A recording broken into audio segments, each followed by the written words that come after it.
Thank you for being here today for our Texas AEL Manager Monday webinar series.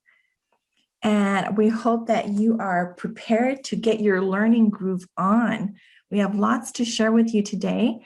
And so make sure that you get comfy, you have your beverage of choice, your non-alcoholic beverage of choice to enjoy our session today. And then, of course, our presenter for today, the woman of the hour. You all know her. You all love her. It's Ann Savino from the Texas Workforce Commission. She has been at TWC since 2014, and I'm sure many of you have had the experience to work with her as she is the Career Pathways lead.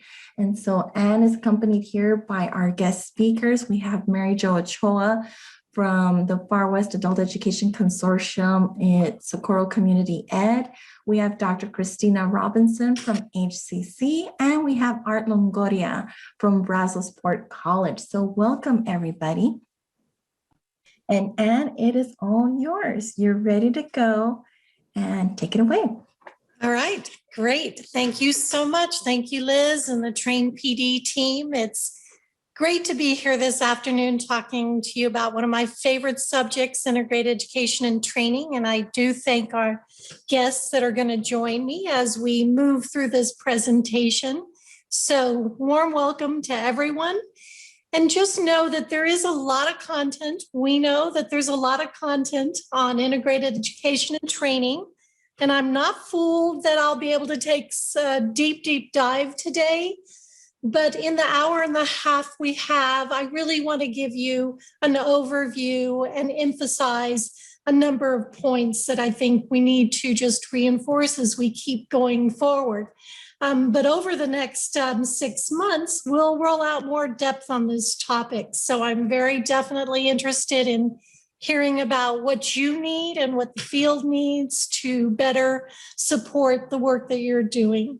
And to that end, I'm going to have a survey for you at the end of the hour and with some suggested topics, but I really want to hear from you. So keep in mind today, the goals are really to refresh your focus on overall goals for IETs.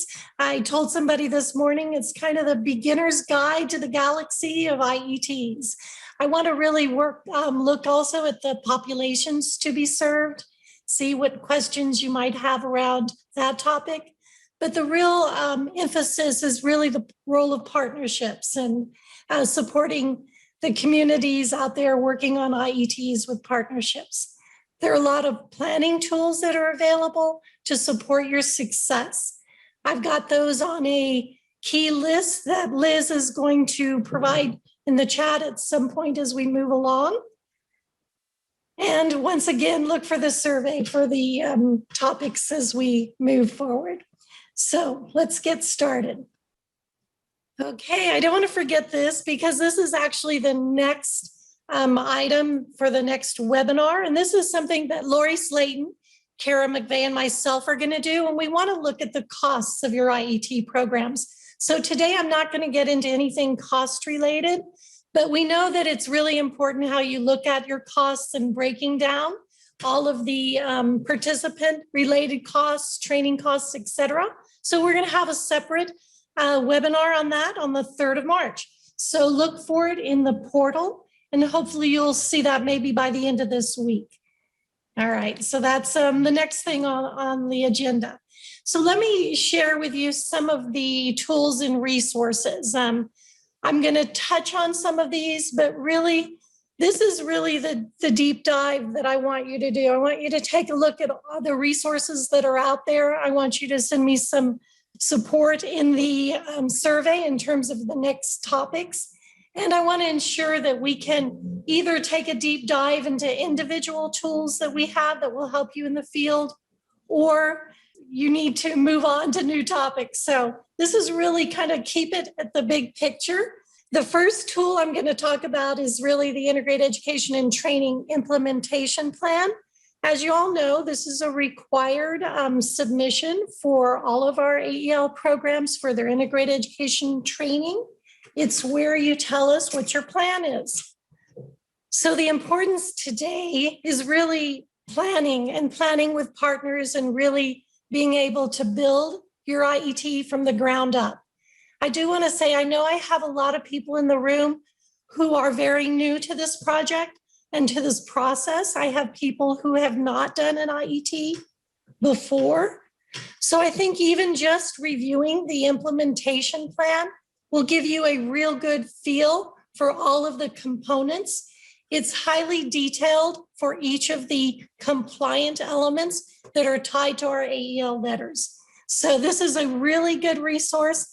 If you're not familiar with it, you want to start there. It's on the website. We've got links to that as we go along, but it's really your planning tool. I've got a lot of other planning tools to help you. And this one is actually one from the Building Opportunities Guide, and this is available too in the links. I'm not spending a lot of time going on. We could do a whole webinar to really walk you through the IET plan that you do for us as a requirement under AEL Letter 0216, Change 1. And we could do a webinar on these OCTAE guides. They're very in-depth, and I think as you start to look at them, it will really help you underscore the importance of all of our guidance and the importance of really the theme of today's workshop, which is, to me, partnership. Okay, so in the big picture of the world here with our IETs, why do we do them? That's something I want you to take away today. I want to talk more about the purpose of the IET, why they're designed as they're designed.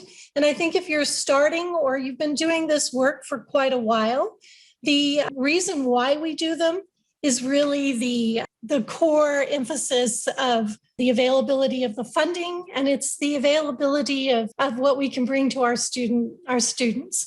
So I want to talk a little bit about the whys. I'm going to clarify the three components because the three components are highly tied to why we're allowed to do an integrated education and training. And then also I want to talk about, for those of you who have not gotten your feet wet, where do you start? I want to talk about designing backwards in a sense. You want to know where you're going and where you want to end up so you can come back and start with that kind of vision. So those are kind of your key takeaways. I know we've got an hour and a half. As I said, I'm not fooled that I will get through all of this guidance at all. The guidance that you see on the screen is everything related to integrated education and training, along with our AEL guide, the Texas AEL guide. Those are your core pieces of guidance. But it is a good reference, quick reference guide. I actually built it for myself because I want to be able to filter through the guidance and support you as you go forward. So that's a good way to kind of look at it. And then I'm always asked for, tell me, you know, where do I start? What are the steps to success?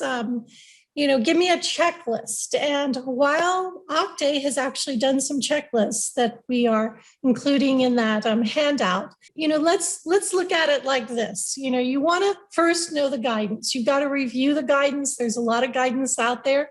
And identify your team, hire staff. The models are here to stay. We're excited about being able to do this. We've been one of the first in the US to really dive in as deeply.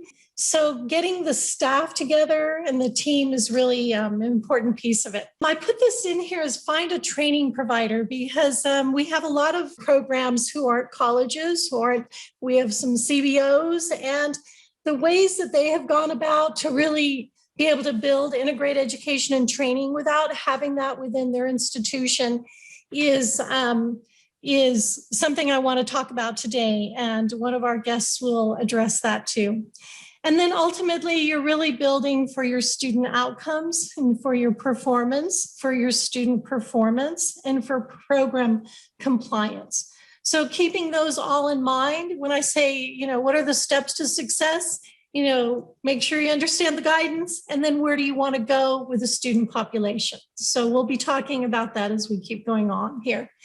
So let's start with the galaxy of a career pathway. In 2012, actually, there was an original joint letter that was released by the Department of Labor, Department of Ed, and Health and Human Services. But in 2016, after WIOA, passed, the next letter came out, which really codified the definition under WIOA. 2014, WIOA codified the definition for career pathways, but the federal agencies that signed this joint letter really worked to demonstrate their continued commitment to career pathways. So this has been a long way coming with a lot of depth in terms of infrastructure and foundational framework that we want to be able to provide for you at the state, and then have you support yourselves locally. So looking at what I'm putting up on federal agency, cross-agency alignment, partnerships, build cross-agency partnerships, engage employers, identify your industry sectors, et cetera. So in the big picture, while this is a federal guidance, I see it as very much the foundational framework for local programs. You're really doing the same thing. And as I said today, our guests will really underscore this way partnership is supporting their programs, and engaging employers are supporting their programs and what their ultimate designs are within their institution. So a lot is going on that we want to support as you go forward. So career pathway, let's go into that definition. And when you look at the definition that is in WIOA for career pathway, it's very much the framework and aligned with our integrated education and training. The work that you do as an IET, it must align with the skill needs of your local economy. Of course, that's finding your demand occupations, working with your boards. You need to prepare individuals to be successful, counseling to support outcomes. In Texas, AEL has funded the positions of career navigators that are uniquely attuned to supporting this process. And that support has continued since I believe we first funded them in 2015. So as we dig into the definition of IET, the ability to have training, education, and all your services really bundled together is what makes for an effective career pathway program. So looking at job training that leads a family to sustaining wages and a pathway out of poverty, I kind of took a look at the HVAC pathway, somebody who might be going all the way into a bachelor's of science degree and looking at the escalating ways that we move out of poverty and get good jobs. So the goal here is to support career pathways in a fashion for which people can come in and out of training and continue all the way to their desired outcome, I guess. But what's the real challenge to kind of getting to this pathway? If you look back at this, we know that there's a challenge for people trying to get all the way into college and get through this pathway. People need a lot of support. People need financial aid. They need good study habits. They need good academic skills. They need stability in their overall lives. And probably few of us have gone through this pathway seamlessly, from one thing to the next. And so that's really an important element of why we're here doing integrated education and training. So looking at those challenges, there's been a lot of research over the last 10 years, and I'm just going to touch on a few of these things that have been key. For one thing, new research is coming out actually over the last 2 years, a lot of new research on accelerating pathways, accelerating opportunities. The larger studies that have been done across the US, we're starting to see that information reflected in research. So I recommend to you, and these some of these are on our website, that you look at the depth of this information and why the evidence is accumulating for following a career pathway. I'm going to touch once about this. I'm going to touch briefly on the tipping point study. I know many of you all are probably familiar with the tipping point study and how it's referenced in the literature, because it's a primary study that really supported the Washington State model. And the study is really referenced for looking at when do we really see a wage lift? Historically, if you had a high school diploma, that was looked at as good enough. And over the last 15 and 20 years, of course, we've been looking at the need for training and that individuals don't get into those good jobs unless they get through 1 year of training and a credential. So that's the tipping point, that 1 year of training and a credential. So let's look at what traditionally we've been doing with adult ed and traditionally what the sequence of a path might be. So how do people get to a tipping point when, there's been a sequential model that's really been hard to stay engaged with? Persisting through a sequence like this is challenging. On top of barriers, you're low skilled, you may be an English language learner, you have unstable life assets. So those barriers start falling behind as you're struggling to deal with the barriers. So the integrated education and training model is really what originally pushed this tipping point to the next level. In Washington State, they brought together their career and technical education and their adult ed, and they started combining those sequence of classes, see if they could remediate people with basic skills at the same time that they were giving them their credential that they needed. So here we are just out of 2020 and back last year, they really were predicting how many jobs, 140 million jobs would require something more than a high school equivalency, some training, some education. And having a career pathway program that can help meet the needs of those that are underskilled, that gives them the support they need simultaneously with getting the technical training and basic skills is going to escalate and accelerate the process. So let me take a little bit of a dive into the IET definition. And this is where it gets pretty granular. This is where all of the guidance points you to your requirements. And I'm not going to read it line to line to you, but I'm going to highlight some language. And the language in here is language that we define in our AEL letters and our AEL guide. And that is specifically attuned to what makes this a career pathway model and also to how these programs need to be designed to bring people to the end result of having a credential. So the whole purpose of an IET is really this accelerated process for an individual who is trying to get through this kind of a pathway.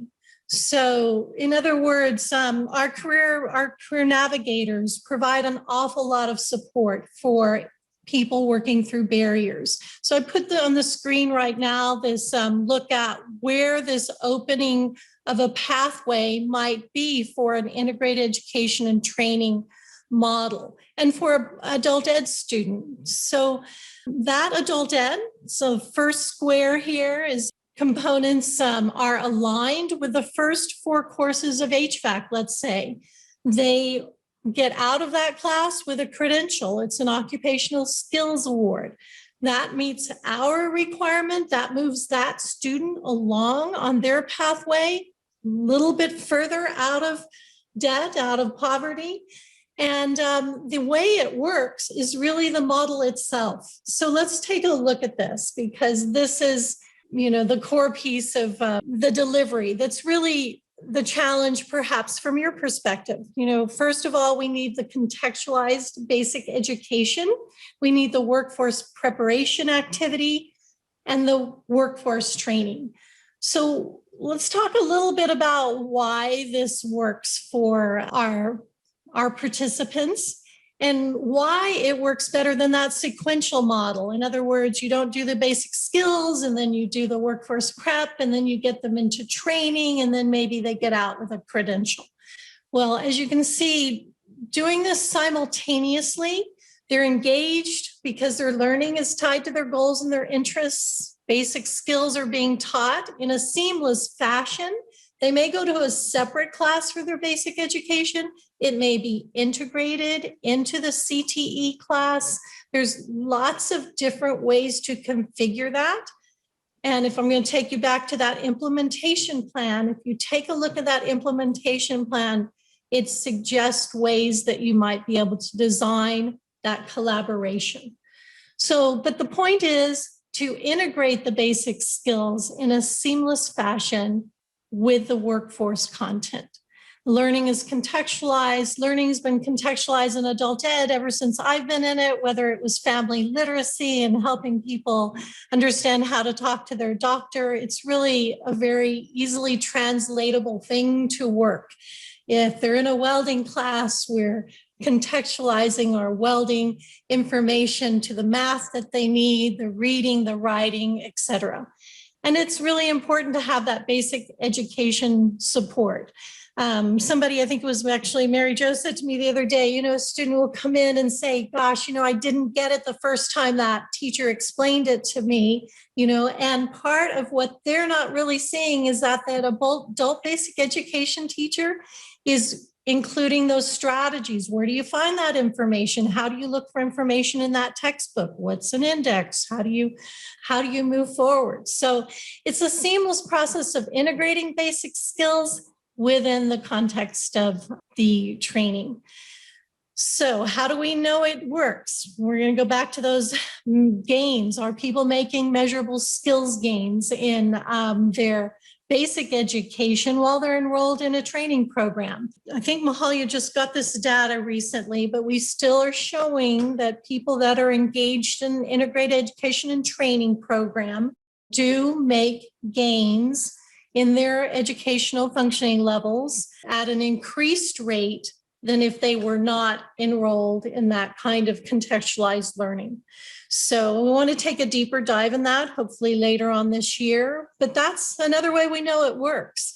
Also, participants persist. If they're really engaged, they want that goal, that's where they want their life to take them, they're going to be in those classes. You're going to help them remove the barriers that are in their way. The other way we know is, are they passing credentialing exams? So as we start to talk more about the outcomes for integrated education and training, the credentialing exams are very significant, because if the skills that individuals have, if they're not strong enough to help them read those written tests, pass those examinations that are written or even oral and verbal, then we know the basic education is not rigorous enough. And that's where you're going to be building your work as a team and then being able to reflect on whether or not it worked. As you know, outcomes for your integrated education and training participants are that they need to go on to more post-secondary education or get out and get a job. And obviously that supports their moving out of poverty. The job information that you're now able to put into teams, will be able to start looking at that and giving you that information on down the road. But this is something that Art is going to talk a little bit about, is how he tracks those kinds of outcomes through partnership and taking it back to partnership. So let me kind of take a breath there and sip of water, Liz, and see if you have any. Yes, absolutely. Well, we have lots of really great comments. I have some private questions, and I do want to ask everyone that if you have a question, thank you for sending it to me, but it's nice if you could post it for everyone else to see. And so one of the questions that it's more like a comment that thank you so much for sharing the visual on the tipping scale study, because now I know exactly who we're supposed to serve. So I thought that was a really profound aha comment. So thank you for that. And then another question is in regards to intake. If they can allow to modify their intake so that they could seek out these populations. Yeah, that's a great question. And yeah, actually, in the models that you have for your regular enrollment programs, I think they do need to be adapted for the enrollment that you're doing. So for instance, let's talk a little bit about an IET. If your enrollment process for an IET really needs to have an on-ramp, something for which individuals can do some kind of basic skills remediation while they're actually choosing what kind of career. Because we know that a match of a participant to a career is super important to whether they're going to complete. And also, so where do they get that information? They need that information in some kind of framework for thinking it through and thinking if it's a right fit. So reviewing your intake process, reviewing your enrollment process, reviewing what the goal is of the individual student and where their first step might be in your program is highly important. We haven't talked much about the academies and the academy designs, but where, that can be a place, a holding tank, essentially, for people who come in and might say, yeah, I'd like eventually to get into healthcare. So if you're doing a design in a healthcare academy where people start to hear about healthcare, learn the language around it, understand the occupations, they can move out of that career, that academy, perhaps once they figure out they don't want to do direct patient care. But it does very much impact your enrollment process, your intake process, and how you move students in and into an IET. So wonderful. Well, thank you for that explanation. Very detailed. Thank you. And funny because you mentioned health occupation. So there's a question about that. And it's okay. If a population is mainly concerned with math for health professions, then can we test participants in only math for their program eligibility? So I think what you're asking, let's say you're doing if this is for an IET and let's say the math component is the most important part of the basic skills, do you have the option of only testing them in that one area? Yes, you do. So once again, it goes to what's the outcome you want of your IET? Is the outcome that they can pass the credentialing exam, do the math in the class to actually pass the class, and together, the reading and the writing, they may be a degree that you need to support both. I don't know. It depends on who your target population is. Who are you getting into that class? Are you getting people who read at an 8th grade level but have very low math? Getting people who read at 11th grade level and have low math. So this is the IET that you designed is you are able to customize it.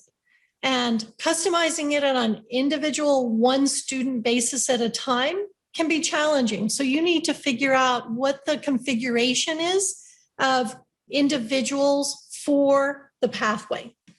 And I'm just thinking, because you shared the IET Career Pathway Survey, this is where a program's questions would be answered, right? They make that proposal. This is what we're thinking of doing. We're going to do only the NRS math assessment using, let's say, tape. And then when it gets to the TWC folks or your desk, then you review it and you say, okay, yes, that works, or well, no, because of such and such reason. Is that the way I'm understanding it? Well, that's a good question. And let me tell you a little bit about the implementation plan. You are required to submit them. I know I look at them. We do look at them, in our department. We do not have a requirement to approve them. So we require that you're familiar with the guidance. You're building your program for what fits your local economy and your local need, and that you are making the decisions for that pathway accordingly. So when I look at them and I see, for instance, I'll give you a good suggestion. Or a good way I look at them, if I see a math class that's like 10 hours and I see 200 hours of training, that's not going to meet the requirement of enough rigor and intensity for the program. So the question is, are you providing enough rigor and intensity for the program with what you're doing? And the way that you find out whether that happens is, did you get the outcomes you needed? Did people complete? Did people get credentialing exams? Did they go to work? And I say that because in IETs aren't just contextualized learning. So someone can go back to their GED class or go back to an ESL class. This is a process of taking them further faster because you're accelerating those skills simultaneously. It's not just project-based learning class. It's not just contextualizing something while they're getting some training and then they're not going to work or pursuing post-secondary. Those are outcomes, those are goals. The targets that you meet for us are very attuned to that you need to meet. But the next step on that is what are the outcomes you're having? So yes, you can get somebody enrolled. What are the outcomes down the road? So to go back to the plan, you submit the plan. With the size of the staff we have and the amount of plans we get, I try to take a look at them and red flag anything. But really, the responsibility is on you for ensuring that the program design meets the requirements and also that you get the technical assistance from us, your support team at the state office when you have a question. And I always turn people back, well, what was the outcome of that IET? I know a number of years ago, we had a whole cohort of CNAs who none of them passed the exam at the end of the training. That's an obvious continuous improvement point. What weren't you doing in the basic skills remediation to support the learning so that they could pass the exam? So, and then we have one more question. I know, we want to monitor time. So you tell me if you want to take it now, you want to wait, or we're going to do maybe an FAQ later. Yeah. What's the question? Let's see how. The question is, do we start an IET in the ESL high beginners level? Okay, that is a good question. And in particular, this is my recommendation. And you're talking really good. You've got really good questions with really good details. So it really depends, and that's a further slide down the banner here that what is required in that training? What is the level of proficiency needed to be successful in the training? And I'm sorry, I'm not quite at that slide yet. But that's okay. We could move to that, as the webinar goes along. So that's okay. Yeah, stay tuned. Why don't you remind me of that question, Liz? When I will. All right. Get there. And I don't want to put it off because it really is the alignment for who are you serving, what are the requirements of the training, and then how do you fit in between? Because if the requirements of the training your students already meet, they don't need adult ed. And that's what I want to, reinforce, is that you need to be able to provide your students with the rigor and the instruction to support their engagement with a program that they might not have had access to because they hadn't already met the requirements. So that's why colleges have requirements on their trainings, because they know that, for instance, someone who is starting on a welding class needs to read at a 10th grade level. Now, if they're doing it in a credit college class, that credit college class has put them probably through the TSI. So you know where they score on a TSI. And then the college makes recommendations for those the remediation they need to make. So, three things there. What's the training? What's the requirement to get into the training? And then who can you serve to help them get into that and complete that training successfully? And I'm going to talk a little bit more about that, because what you're asking about is, can I even do that? Will my institution even allow me, let's say, I don't know how many colleges out there have a CE program that actually tests people's reading ability when they come into sign up for a CE class. Well, it's not an academic class. You're not required to have any, it's an open door policy, but some colleges actually do tape test students in CE because they want them to be successful. And they might call their adult ed partner and say, hey, We got a lot of ninth grade readers. I really don't want to let them into my welding class, but we want them to complete welding and go to work. How can you help us?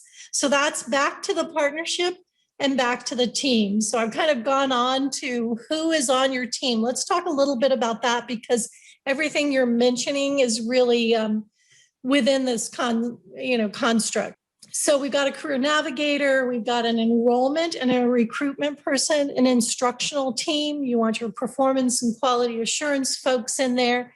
And this is really, you need to bring them all to the table when you're talking about your IETs, because just in that enrollment question, who can we enroll? Who's going to be successful in this CNA? Can I enroll somebody who's not an English language learner?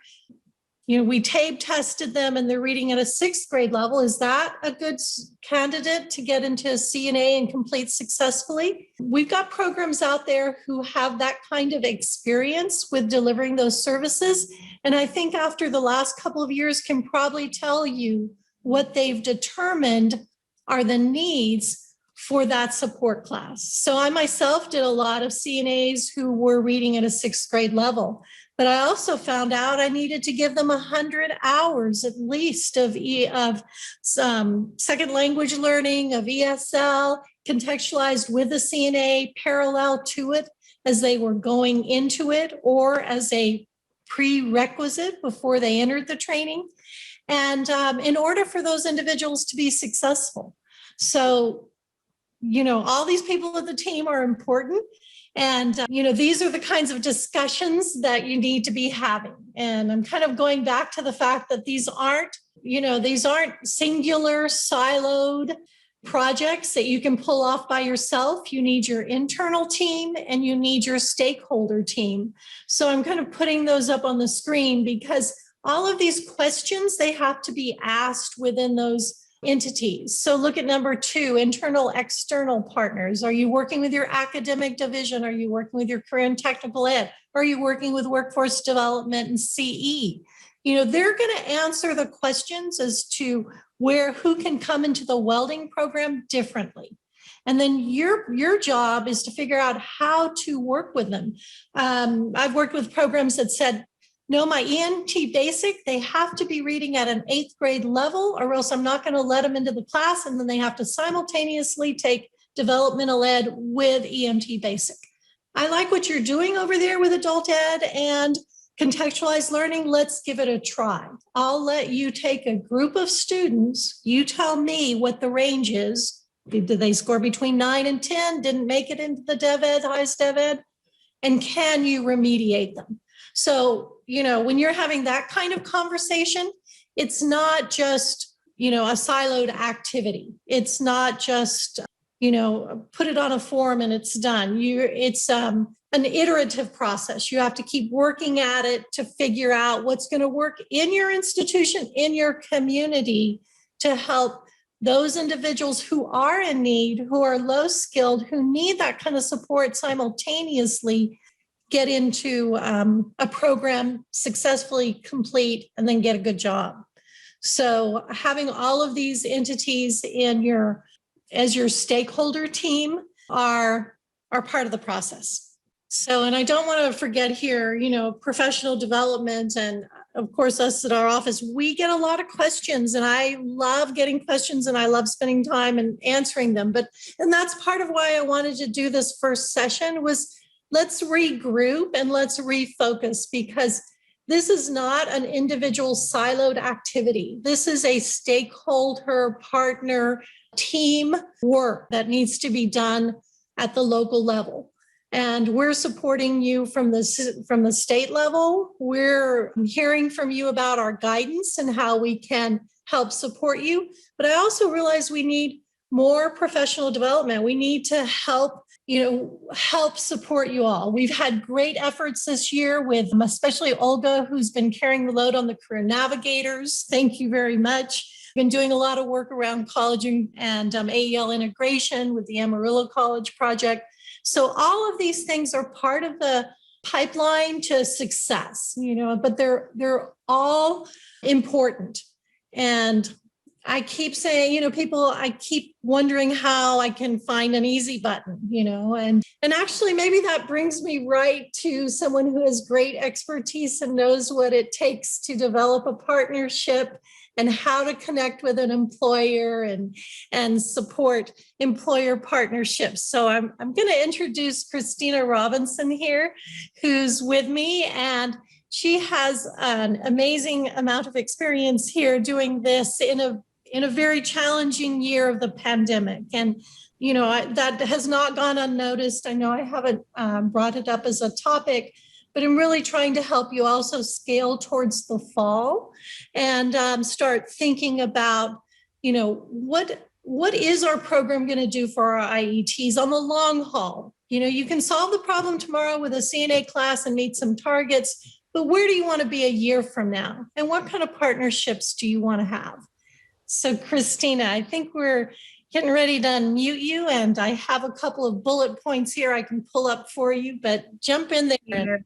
Well, good morning, everyone. It's a pleasure to be with you. I know many of you are new, and so when you're first starting your IET program, I think one of the things that we noticed is that, it is a challenge to get those individual students one at a time.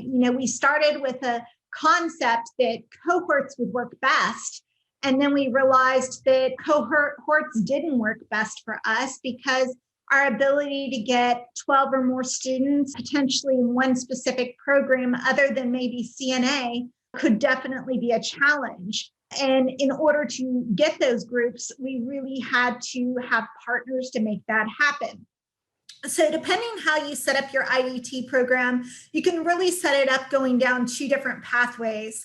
Pathway A is, I'm going to just do cohorts in specific programs. And depending on your college or your community organization, they may require 8 students, 10 students, 15 students. It just really depends. But as you're setting up your budget, you really know that you need to have roughly 12 or more students in order to break even, or we call it the break even cost, to make that faculty cost, the student cost, tools, all of those things to make it really make sense. If you can get more than that, that's when you really start, I don't want to say generating revenue, but you start maximizing the dollars and maximizing the spend as part of your IET budget. So as I mentioned, cohorts, you do have that potential. But for us, what we found was twofold. First of all, obviously a CE partnership. And when Anne spoke of partners, I think of internal and external partners. Our internal partners, we have our CE team and we have our credit team. They both operate very differently. They have very different requirements. And we know on the credit side, it's going to take those students a lot longer to complete. So we created level 1 certificates for credit students, and we worked on saying how short can those level 1s be. And those take a long time, but we have the ability to put a student in one at a time. So for example, you might have 20 students come in and they each want a different program. Well, if you're going to hit your IET targets, it's really hard to hit that if you have 20 students wanting different programs. But if you've built a partnership with your credit team or built a partnership with your CE team, you can feeder those students into currently running credit programs or currently running CE programs. So you're not having to develop your own classes. The only thing you have to create is a student support class. So training partners are crucial. From an external perspective, you have to look at your community and you have to say, who are those that are going to help me? And it might be a community organization. And for us, we've had partners like ALMA or Baker Ripley or Bilingual Education Institute. Those individuals that, once again, they might have 4 or 5 students that want a specific program. We can pair up with them and say, hey, combine, that gives us 20 students. So once again, it's going to be a better IET for everyone and a better support cohort. so to speak. So it's just a better experience for the student. When we look at employer partners, and that takes me to number two, we were in a situation, and I recently pulled our data because we were significantly impacted on our IETs both in the spring and summer because many of our classes weren't running those hands-on technical components, especially in the healthcare area and even in the construction industry. They weren't running at the same levels. So we had to come up with a backup plan. And for our situation, we weren't even running those classes on site. So we had students who had started in fall 2019. They were still in their classes, but they still hadn't completed because since the pandemic, some of those classes hadn't run. So we were able to establish a partnership with an employer, in this case, Gallery Furniture, where we could actually run on-site classes for welding, electrical, and construction and have those individuals on site, even though we weren't offering it on site at our college. So whether it's an on-site partner, a church, whatever the case is, you're looking for those partners that can help fill your classes. Another option is ISDs. The ISDs have been closed for a while, but they're still paying for their employees. And a lot of those paraprofessionals that they need skills, they need things that can help them be more successful. So how do you engage with them? Mean that many of them are still online, they're at home, but they have more of that flexibility to attend class and potentially upskill. And all of this really drives that pipeline for completers. And so, from year to year, if you have those partnerships, and I'll say from the CE perspective, we have built a really strong partnership with our CE team. And from a construction perspective, every student that comes in that they even think might be an adult ed student, they flip over to us. They know we're going to help fund those programs. We're going to provide the support for those students. So I would say engage your CE team, engage your credit team. And once again, they're completely different depending on your college, depending on your setup. You might have an external partner that you can work off, but they become feeders. So if on the front end, when you come into fall, you already have those partners and you're going to have 300 referrals coming in straight off the back end, that's going to be a huge pipeline for you. So you're not having to work so hard, which then leads into your expansion of services. And so for us, we started initially with really two areas. We were like, we're going to run the CE program and we're going to run the business program.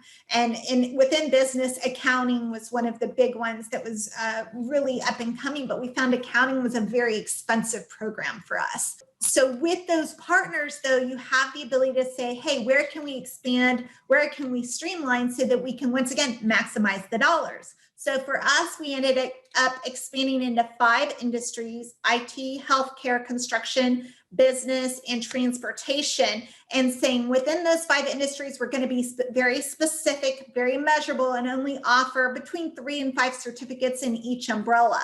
But because we have those 3 to 5, we have the ability to build really strong support cohorts. So as you're looking at your organization, I recommend you starting with maybe 1 industry, 2 max, because you can only handle so much when it comes to the career navigation, the support, the backup, and then ultimately employment. And that's where we're now moving into, is how can we now tie the employment services component from our regional workforce board to the back end of those students. Okay, and that hopefully gives a quick update on on kind of how you can tag partnerships. And I want to reinforce what Christina's just been saying, because, she really took it across her institution, looked at different ways and different partners internally that she could partner with, from the CE to the credit side. And that's a different student, most likely, isn't it? Would you say that's a slightly different student? Yes. And so, we know definitely a different student. We know that our credit students are going to have to be a little higher level, right? So I think somebody was saying earlier, can we take them in at a level 1? not encouraged. We do take that level 3, but your credit students are probably going to be that level 4 or above. They're that little higher student. And it also depends on the program, because a credit business program versus a credit IT program are going to be a very different student as well. So I think you have to have that conversation. Fortunately, when you have the pipeline of referrals coming from credit or coming from CE, most likely those students are going to be at the level because they're coming from those areas as a referral. Whereas when we're just pulling them in and then sending them over, they're probably going to be a little lower level. So once again, I cannot emphasize enough, I don't think we would be able to hit our targets in that IET world if we didn't have those really strong internal partnerships. And that also goes for the presidents of your college or directors of your college, deans of student services. A lot of deans that we work with, they're trying to hit their enrollment numbers, and you are an amazing opportunity to help them do that. If you haven't gotten with financial aid, talk to your financial aid department. How many students are short funding this year? Would they potentially qualify for your program? And then they're not sitting on a shortfall. So lots of internal partners that you can speak to help grow your program. So thank you so much, Christina. I think being the size of the program that she has and the opportunities there, the basic line is you have to work with your community where you are in your institution and the size of the population that you're serving. So all of those decisions, we don't want to encumber you by saying it has to be exactly this, but you need to make those decisions based on what the information you have in your local community. So essentially, though, this model, the education, workforce training, workforce prep, it's to get people to move further and faster. You've got to do this within an overall scope of services. Hopefully these programs, wherever people enter and exit, move them on to another, either post-secondary continuation, you're stacking your certificates, you're enabling people to go further when they're ready. They can enter and exit the program at times. And you've got to have these 3 components. So you've got to do the basic ed in whatever it is, whether it's math only or it's reading math, and it's much more robust because you're serving a student who's at, reading at a 5th grade level, but, is a good match for a CNA program exactly, or a welding program in CE, but you've got to provide the support that helps them be successful. We're looking at, obviously, it's tied to a specific occupation. These services are integrated, so they've got to go along the timeline. So for instance, having somebody in your basic education class for a couple of hours and then they do workforce training over the course of the next 3 months is not an integrated education and training program. It might be an aligned post-secondary enrollment with training, and we should do a webinar just on that. But an integrated education and training is all about providing the support for the learning so they get out successfully and attain the credential. So, the basic education, the requirement there is that you are using your occupationally relevant materials. It's research-based. And this is the piece that we really look at when you submit those surveys to us. Is it sufficient intensity and quality to advance educationally? So that's where we start looking at your MSGs and what your outcomes are in your integrated education and training, and start looking to see those kinds of successes. Workforce preparation activities, that's another requirement. People across the state are doing that at different points along the timeline. Sometimes they do it prior. They're using it because it's a requirement for all your adult education students across the board, no matter what they do. This combination of basic academic skills, critical thinking, digital literacy, understanding systems, that's how we look at workforce preparation activities, and they're required for everybody. As you can see, it's very generic, but it can be customized for a specific outcome, a specific occupation. So So you could start people in a workforce preparation activity environment, a career academy environment, an on-ramp of something, so that you can start learning about what they need, where they're going, what their goals are, and then how to revise, as you were asking earlier, your enrollment process and your next steps. So it's very much, we give you the guidance we have. We want you to customize it and make it work in your organization and locality, and advance the goals of an underserved and an unskilled and a low skilled or a basic education English language learner person in your service model. So those are the people we serve, people who need the basic skills or a high school diploma, an English language learner.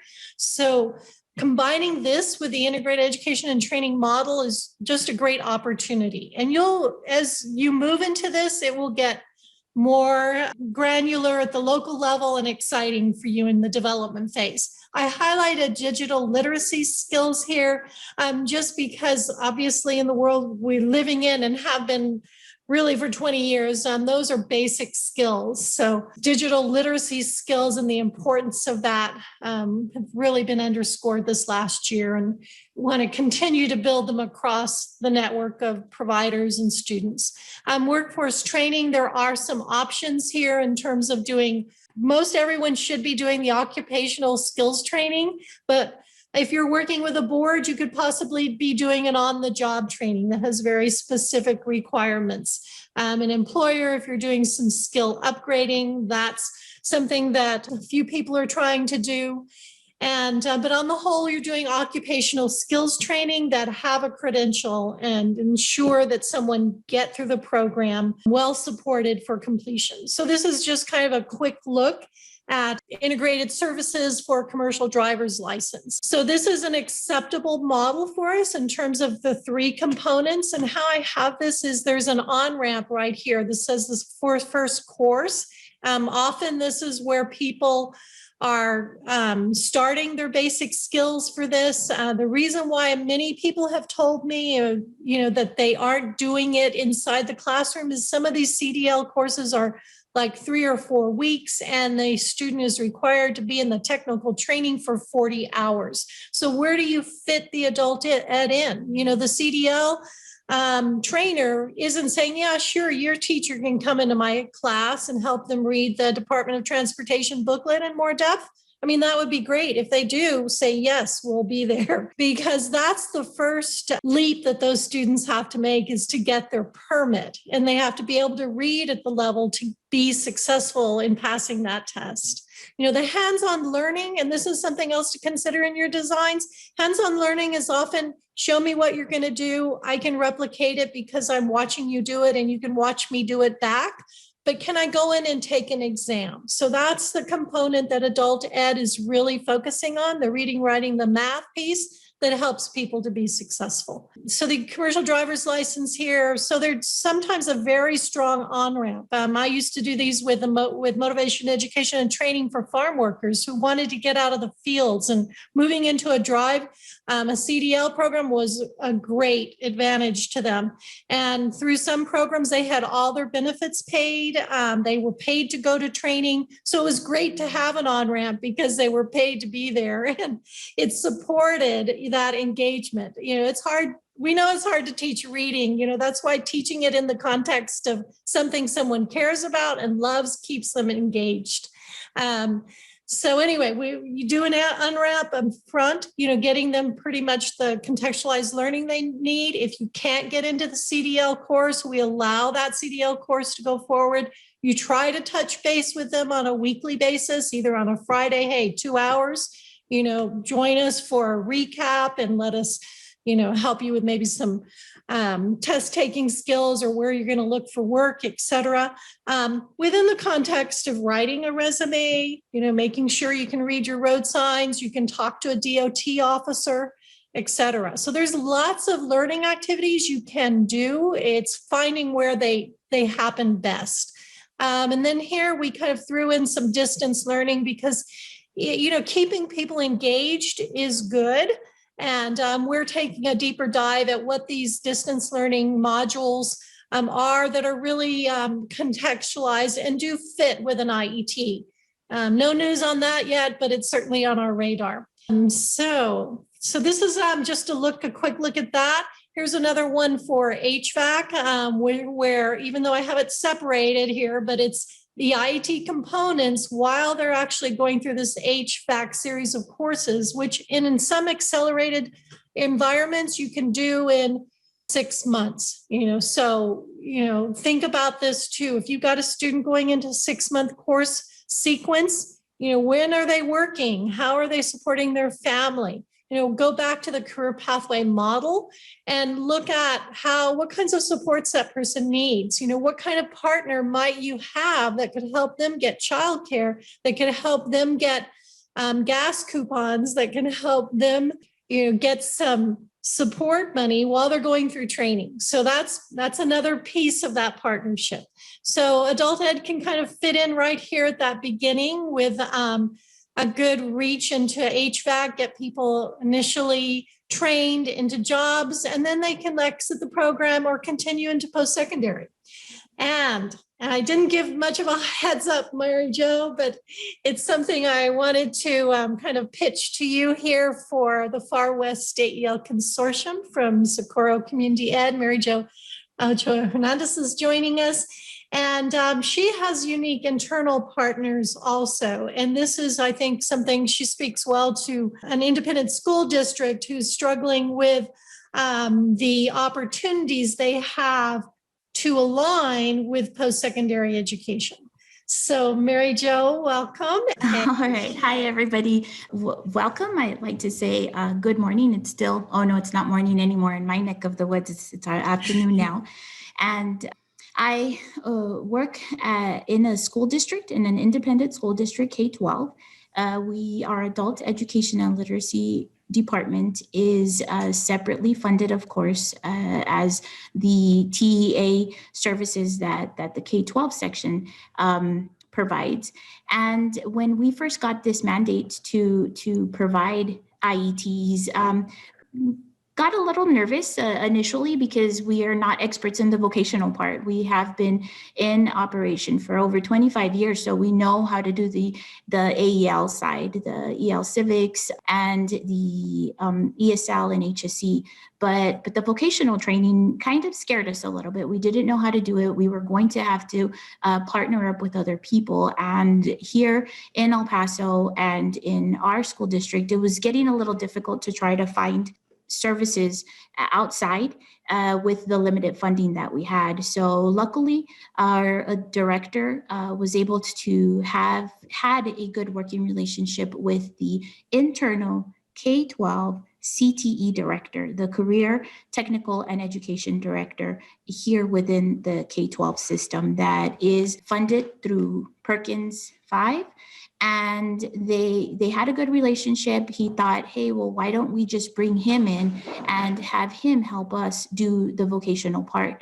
Initially, the intent was to stretch our dollars and to make sure that we were able to use equipment, to use classrooms, to use any discounts that were already established through the CTE department and just kind of take advantage of that. Luckily, the CTE director was very open to it, and he said, you know what, let's just try to see if we can make it work. And thankfully, that's how we do our IET programs. The vocational part is the workforce training part is funded through our AEL grant. And we pay for everything except for the equipment that's already established in the classrooms. The classroom area is already established too, and the vendors are already established through our purchasing department. We use their CTE instructors at night and when they're not working for the K-12 program. So although that might automatically make you think, man, that's a long day, right? Because these are high school instructors that are teaching at 7 a.m. all the way through 4. And then they teach our adult ed students in the same classroom from 5 to 8 at night. So you would think that is a very long type of day, and it is. However, what the CTE direct instructors have told us is that it kind of refreshes them. Our students are a unique student, and you all are all part of adult ed, and so you know how inspiring our students can be. This is because of their livelihood. They're here to learn a trade. They're here to get that certification to gain a job or to get a promotion in their current job. So our CTE instructors get motivated, and they use our adult ed student stories to kind of try to motivate their high school students that are there during the day and slouching in the back of the room, and they're like, take advantage of this that you can do now through high school, so that like the students that come in at night for us. They also get trained by the CTE department, and here in our district we pride ourselves in our instructors, and so they receive a lot of training with their workforce related, and also all of the K-12 core subjects. Another real neat benefit that has come up from this particular collaboration and internal partnership is marketing within. Our instructors, they always say, like, I didn't even know you all existed. And so what ends up happening is that they tell other instructors within the high school or their family members or even their high school students, and then they tell their parents. So we've gotten an influx of students through these instructors that are helping promote our programs. That was a complete surprise, and of course it's very welcomed. One of the other benefits from this internal collaboration is that we also have access to the curriculum that's already established with CTE. They follow a curriculum. Most of it is already approved for dual credit within our community college for the high school part. And so we're trying to work on the articulation and the alignment so that also our students can take advantage of that dual credit for within the local community college. We're not there yet, but that's what we're working on. But the fact that there's already an established curriculum for the CTE students in high school that allows the same instructors to use that content, to use those goals of the certifications for our adult ed students. And we do couple some of our vocational IET programs with the AEL instructors to provide those basic skills that Anne was talking about earlier. And that's a lot more detail that we can look after in another webinar. But one of the other really neat benefits that we have from this collaboration is the connections that those CTE instructors already have with employers. CTE is required to hold advisory council meetings every quarter. And here within our area of El Paso, Texas, all of the CTE directors within the school districts have decided to hold these advisory council meetings together. So we have 3 large school districts, and instead of having 3 separate meetings per quarter with usually the same employers, they have decided to just have one CTE advisory council meeting with all of the districts invited, all of the employers, all of the community college that we have, and sometimes we have post-secondary schools also, and we get invited to those too. So our Socorro CTE department invites us over to those advisory meetings, and we are able to listen to the employer recommendations on including certain skills, certain topics into the curriculums, or pretty much they say, when your students are done with this program, we want them to know how to do this. We want them to know how to have pride in their work. Whatever they talk about, we are able to take notes on that. And it's the same instructor, right, that's there learning and hearing this for his high school students. So he gets to adapt that for our adult ed students whose sole intent is employment, whether it's through advancement of their current job or whether this is a new career that I'm getting into.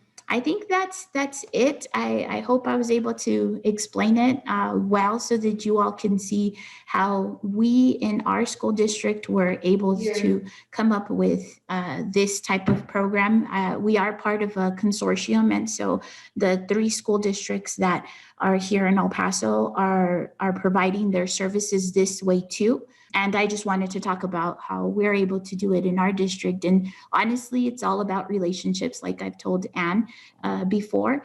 It's building those relationships internally with partners, and we're able to use our district in so many ways because they're open to it and they support us greatly.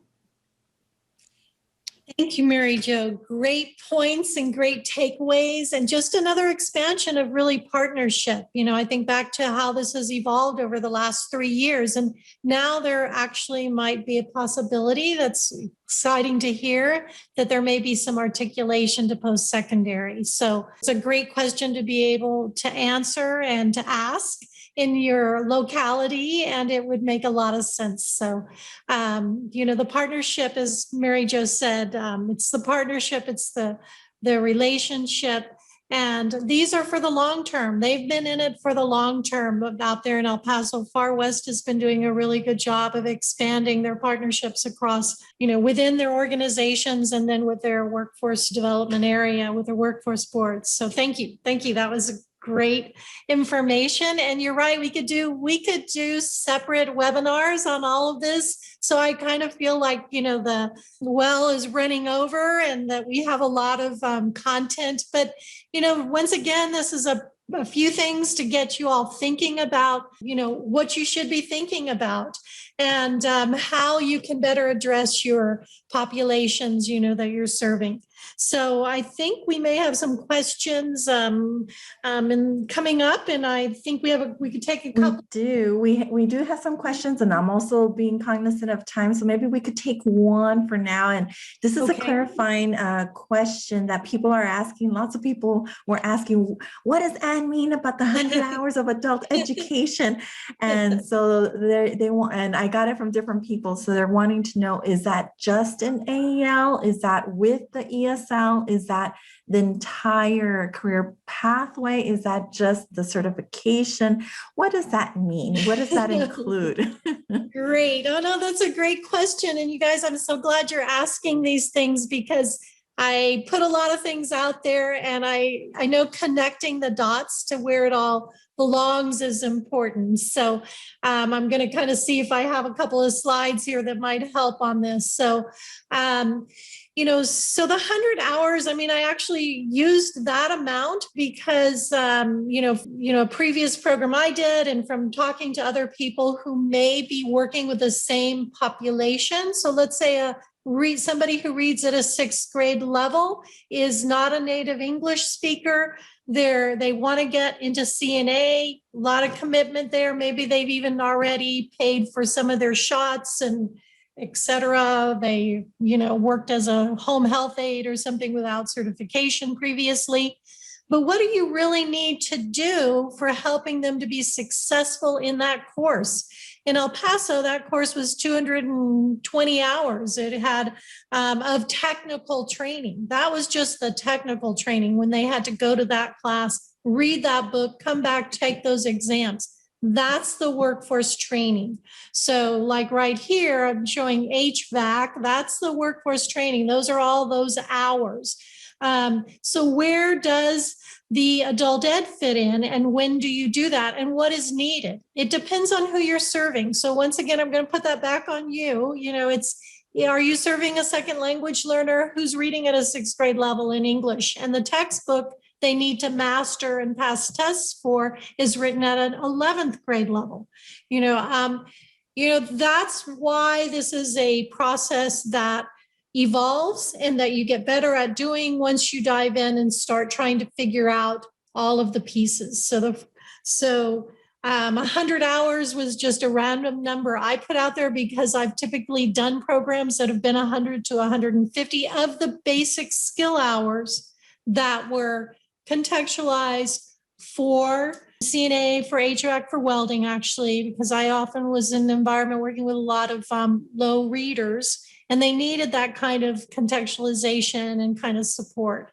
So you can start it before, the actual training starts happening. You can run it throughout the training, and then you can follow up with it afterwards. But it just depends on what the population you're working with needs.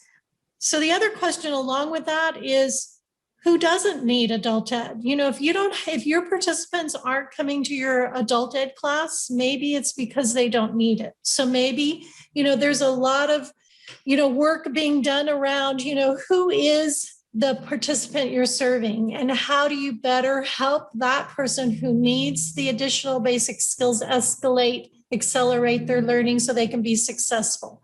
There may be someone who's reading at a lower level or tested lower, or maybe it was a TSI referral, but they don't need that much remediation. There are other options for those individuals where you may be able to work with them at that level. I'm not saying don't work with them, because that's also a population that your college wants you to partner with on them. They want you to be able to do some support for those people who are not TSI complete, who are involved in academic pathways. So a lot of good questions, a lot of information. I know y'all know a lot of this really well, so I'm hoping what I'm saying makes sense to you. But just go back to, what is the outcome? What's the requirements to enable them to be successful in the training, and how can you support someone who is not quite at that level? If they're at that level, they don't need adult ed. Let them help them get a referral into the college or find someone to pay for the CE training, but don't make them go to adult ed if they don't need you. That was a kind of a quick rundown on that. That's a really great comment. Don't provide AEL if they don't need you. Yeah, if they don't need you, help them move on with their goals, Yes. And that way, and actually I can see I really need a slide for you that's kind of looking at each of these separate populations and what their needs are. But those are things you can do locally. You can say, who's coming into our classes, who's coming into our college, who's coming into our board and needs referrals to adult ed, and what are their skill sets, and what would I need to do to remediate that skill set so that they could be successful in welding or in CNA or in HVAC, if that's the program of study that they're interested in. So it's really very localized. Look at who you're serving, who's in your programs, who you can recruit for, because adult ed gives you a big bandwidth. You can serve people who are low literacy, and what's the appropriate training? That's a big question there. But you can serve people who are more monolingual Spanish speakers and do a bilingual training program for them and support their ESL while they're getting training in their native language. That's a model that's acceptable in adult education.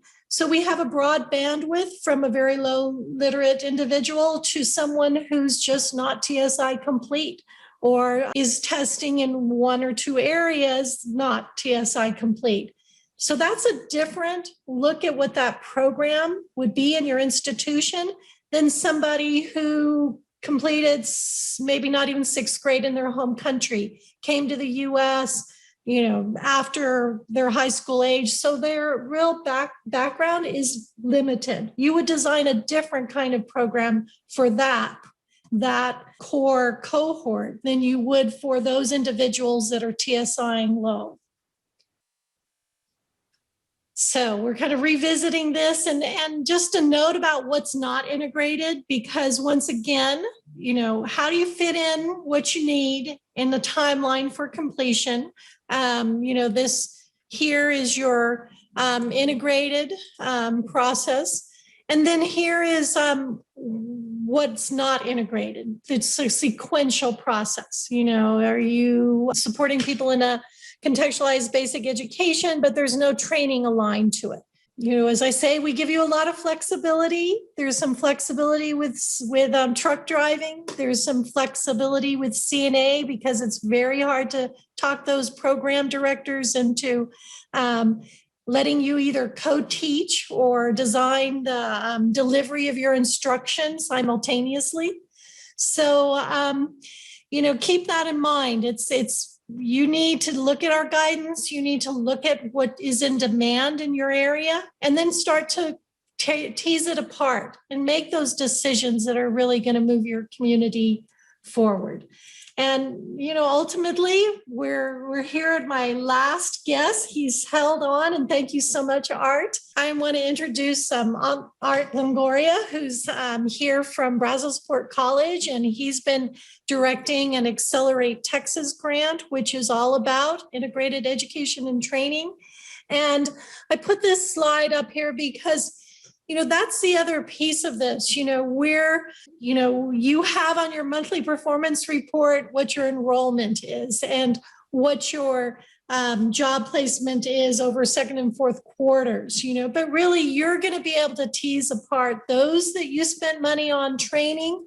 Where did they end up in the workforce? Are they working? And that kind of follow-up that we've been doing over the last couple of months. Maria has a great webinar on follow-up activities and getting that information. And Art's going to talk a little bit about that in order to connect the fact that we are able to do with integrated education and training with a real outcome is employment or entering into post-secondary. For those of you that don't know, Brazosport College is located about 10 miles from the Gulf of Mexico near Freeport, Texas. And there's a lot of chemical industry around our area. So there's a big need for the cohorts that we train, which is electrical helpers, pipe fitter helpers. And we also have an office admin program here at Brazosport College. We do most of our recruiting through Facebook ads and also newspaper ads. And the biggest recruiting source has been word of mouth. We've been running this program since 2014, and lots of our candidates are referred to by relatives or friends that have attended the program. But we also have a lot of local organizations helping us. Workforce Solutions in Lake Jackson sends us a lot of candidates, as well as when our graduates finish the program, they help them get jobs as well. So they help us before and after the program ends. There's another company called Associated Builders and Contractors. They have lots of contacts with all the construction industries or contractors around the area. So they also refer people to us for our programs, and they help us get jobs because the manager there has, like I said, contacts with every construction company around here. They send us candidates, but we still have to approve them. For our craft candidates, they have to pass a math tape test. They have to score within a certain range to qualify. Then they have to do a background check and a hair follicle drug test. We do everything for them that a local contractor would require of them when they hire them. Our office admin program have to pass or score within a certain range in a TABE reading and language test to qualify for the program. So anyway, along with the Workforce Solutions Office and the Associate Builders and Contractors, we also have quite a bit of assistance from the Workforce Solutions Office in Houston. They actually do presentations for all our office admin semester students where they go over the job availability in the not only in the Brazosport area, but also in the Houston area. They talk about a lot of things to them that help them prepare them to get jobs. We also have lots of partnerships with local contractors. We used to have on-site job fairs, but COVID did a number on us, so we're having to do, they're supplying us with their online application process. So we direct students to online. But one of the local contractors, Turner Industries, actually conducts sessions with our craft students and goes over kind of the requirements for a job with their company, how to get a job with them, how to keep a job with them, and how to lose a job with them. So it's a very good program. We used to do it face-to-face, but again, with COVID, we're having to do all that online. I mentioned that we have a really good partnership with the Workforce Solutions Office in Lake Jackson. That probably started with our first grant in 2014. That office was responsible for approving all our candidates for our programs, our craft programs at that time. And so they not only supplied us with the eligible candidates, but they also ran reports for us on their employment history, where we could get data on who was employed and who wasn't employed. And so we've continued that relationship with them since 2014 through now. So they actually supply employment information for all our graduate students, not only crafts, but also the office admin. Now, what we have to do with them, they can't supply any data to us until the students have been graduated for at least a quarter. So at the end of, after 3 quarters or 3 months have elapsed after the students graduate, what we do is we send them the students' names and their social security numbers. I saw a question here, do we have to supply social security numbers? The answer for us was yes, if we want to track all the employment history for the students. So we will need to collect that data. But they send me a report. It could take a while. COVID has done a number on that as well. It usually takes several weeks or a month to get the information back. And it's kind of general information. It shows the employer, and I have to sometimes it's real easy to tell it's a contractor that they're employed in a training related job, but sometimes it's, I don't recognize the company, or it's a company like Walmart, so I don't know if they're the graduate is working as an office admin person there or not. So I generally report those as non-training related employment. We have, as you know, our current grant does not allow for wraparound services. So most of our students are high-risk students that need a lot of support. So Brazos Sport College has 2 sources for assisting students that need assistance with their rent, with childcare, with utility payments. One is from the Brazos Sport College Foundation. They supply us with $5,000 a semester to assist students. And one is also from a Lowry grant that we have. That's another $5,000 to assist students with any assistance they might need. You might think $10,000 is a lot, but it goes fast. A student with 2 or 3 kids in daycare can eat up a lot of that really fast. So we have to be very careful on who we help. So in addition to that support, we also have Gator Mart, which is we supply food, 50 pounds of food to all our students every other week. And then tutoring services, and there's a lot of help for our students. So anyway, that's my presentation. If anybody has questions, I'll be glad to answer them. And I think Art ends on a really good note about partners and providing additional support and you know, as at-risk students. I mean, once again, you know, looking at who are you serving, you know, what do they need to get through the program? You know, when your needs are, you don't have those needs, then, you know, you need to look at, you know, where the best support comes for that individual. So thank you very much, Art. You know, jobs and employment, you know, you want to get basic skills attainment, and that's pretty much brings me to the end. So a lot of guidance out there.